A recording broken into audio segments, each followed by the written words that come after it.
This is not the Mummy movie you're expecting, and I think that's part of the problem.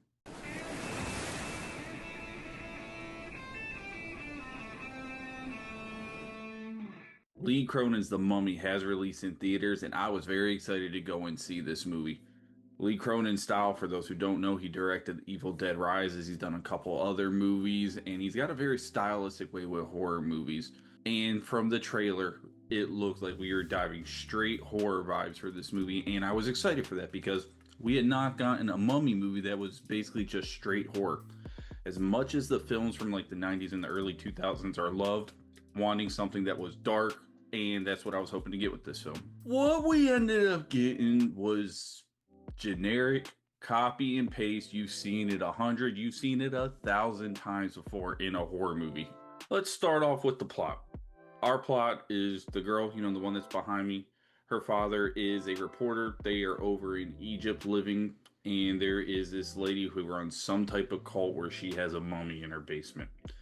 Long story short, the daughter of the father and mother gets captured and she gets entombed in a sarcophagus. And here is where everything goes wonky. So, as stated earlier, very similar to Evil Dead style stuff. A lot of focus on some gross body stuff happening, skin being removed. Just very graphic, gruesome stuff happening throughout the movie. You're expecting that. Acting in this movie, nothing to write home about. Very generic acting from all the characters. Acting in this movie, you've seen it before in horror movies. Very generic acting. Nobody's winning awards. There's nobody in this movie that stood out, like where you have some actors like in Sinners, you had Michael B. Jordan and the character that played Preacher Boy. They did amazing. Haley Steinfeld did amazing. Nothing like that in this film. Like I said, you've seen it once, you've seen it 1,000 times. This movie does rely on jump scares a lot, and I hate jump scares in horror movies. I know they're there for a reason, but when you rely on them for that to be your scary factor, it just kind of annoys me after a while. Like, when like they set it up so easy to you, you see it happening, and you end up still jumping it. To me, it's just cheap scares. It's not something like how you had in the first It movie where you can see stuff in the background happening. Like when the one kid's in the library researching stuff, you see the librarian kind of turn into it in the background, blurred out. I like that type of horror. One of my favorite scenes that I've seen in recent years was the first episode of The Last of Us, when Joel's daughter is looking at the movies or the books on the case, and the old lady behind her is tweaking because the fungus is taking over. That's the type of horror I like. That I find terrifying. This movie has nothing like that. It's all jump scares and body gore. The action shots in this movie too, very weird choice if you ask me. So a lot of our action scenes are kind of ruined when stuff's happening, like when the mummy demon is taking over this girl and she starts, attacking her family.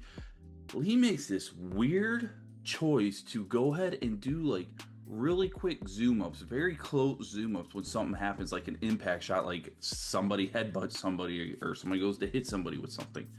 Very weird. You don't see what's happening around them, and honestly, it feels like you miss what's happening because of the zooming.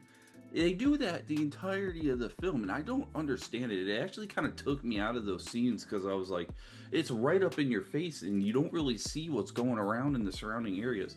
Wasn't a fan of that choice. I'm hoping he doesn't continue to do that in films down the line. But for some of the scenes, there is your typical horror movie tropes. People are brain dead idiots. And there's one scene in particular with our police officer. So this movie branches off, and it's being told from two sides. There's a police officer in Egypt that's working on the case because the father wants her to look into the case and see what happened to his daughter. Why was she found in this 3,000-year-old sarcophagus? So we have a little bit of a detective story on her side, and then we're dealing with the horror stuff when the father and mother bring the daughter back home and how they're trying to adjust her new life because she's really messed up, obviously. The police officer goes and finds the person out she's supposed to investigate. This, like, ripped off, really cheap Silence of the Lambs segment plays. And some of the choices the officer makes, I was like, there's no way she's going to survive this. She's an absolute idiot. She goes to chase this one girl. This one girl's running away from her. Girl picks up a box. We have no clue what's inside this box. Officer tells her to drop it. She's gonna shoot her if she doesn't. So the girl puts down and drops this box. The officer goes up, picks up the box without cuffing, restraining, making sure she's a safe distance away. So, this girl doesn't, I don't know, pull something sharp out, stab her in the neck, try to get her gun and shoot her. Does nothing. She goes and opens this box with the girl literally inches from her. Oh my gosh, it's just like, here we go again with the stupid IQ of everybody in horror movies. Other than me not doing good with horror, I don't like being scared. This is why I don't like watching horror films. There's just too much stupidity. It's very hard to get into the movie when I see somebody do something that stupid. It makes no sense. Gotta say though, there's a scene in here where grandma gets murked. Ooh! That was probably my favorite scene in the whole movie. This scene was wild. There's multiple scenes in here where the grandma's praying and the demon that's over the mummy doesn't like her praying to God and all that. And once the girl finally snaps and goes to attack the grandma, those scenes were crazy. Enjoyed those scenes a lot. Followed by the grandma getting murked, her funeral scene takes it up a notch. That was really fun. That was crazy. I appreciated those two scenes. Those are the best scenes in the whole film. And this is going to be my biggest gripe with this film.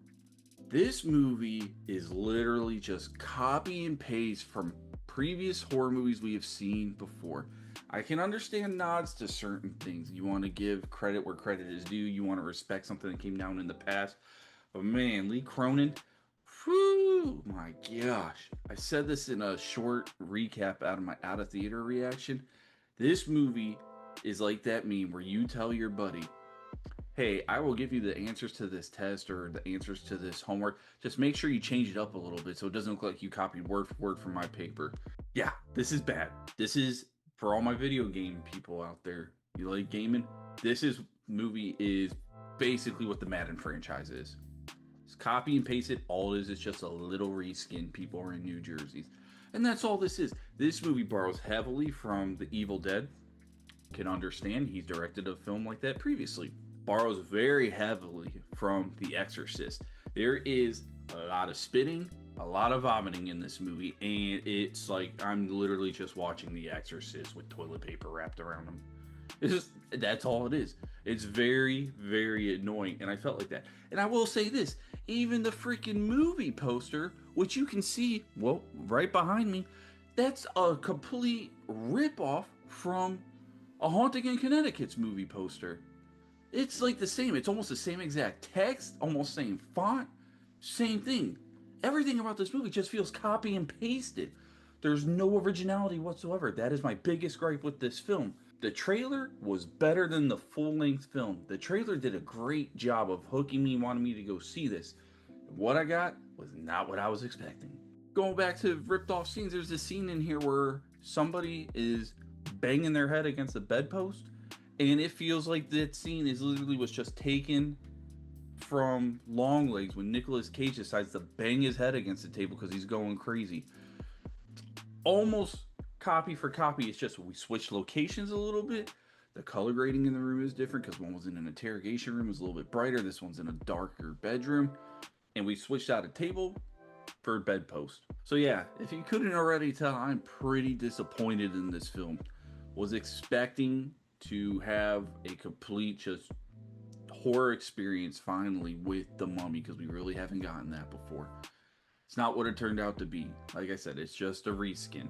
Taken, copy and pasted from other movies. Certain things have happened. We just put it with a mummy. That's all it was, really. No originality whatsoever. So for my rating for this film, I'm going to give Lee Cronin's The Mummy a 4.5 out of 10. Do not go to the theater and spend money to see this. It's not worth it. Wait till it comes out on streaming. If you're wanting to go to the theater, I don't know what to tell you. Maybe go see, if you have children, go see Super Mario Galaxy for the second time. Maybe just wait until this Michael Jackson movie comes out, because that's the next one I'm going to go see. I'm excited to see. Don't really know what else is in theaters right now. There's a few others you can go check out. Just skip this one. You don't need to see it. I'll say it again for a third time. You've seen it once, seen it hundreds, you've seen it thousands of times. Nothing original about this film. Thank you everybody for tuning in to another episode of Coda's Cove. If you like the content, make sure you leave a like, subscribe, Be a friend, tell a friend. Come on down to the cove because the water's fine, baby. Thank you.